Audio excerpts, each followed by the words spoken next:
এই হচ্ছে এই জায়গায় আবু সাইদ আমাদের বাগিনার বসবাস।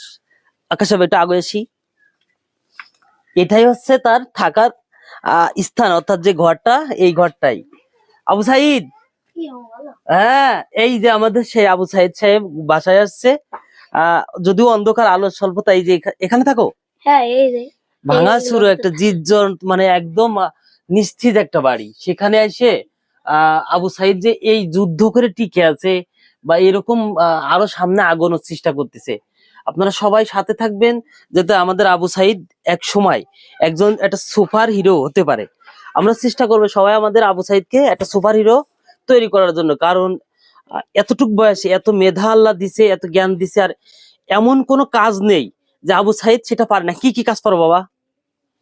আল্লাহর রহমতে সবাই আপনাকে এই যে পাওয়ার টিলার চালাতে পারো? ধান লাগাতে পারো নাকি? তাও পারি। ধান লাগাতেও পারো? এই যে ধান ধান করার পরে কি করবে? ধান উঠানোর পরে ধান ওঠার পরে ধরেন ওইগুলো আমি বাড়ি আনবো, বাড়াবো, বাইরে সুন্দর করে। আর আমরা যেটুকু সাপোর্ট দিব, এই ভিডিও থেকে যত ইনকাম হবে, ইনকামটাও কিন্তু তোমার, ঠিক আছে? আর এটা দিয়ে ইনশাআল্লাহ আমরা চেষ্টা করবো আগামী সিজনে একটা ঘর দেওয়ার জন্য, ঠিক আছে?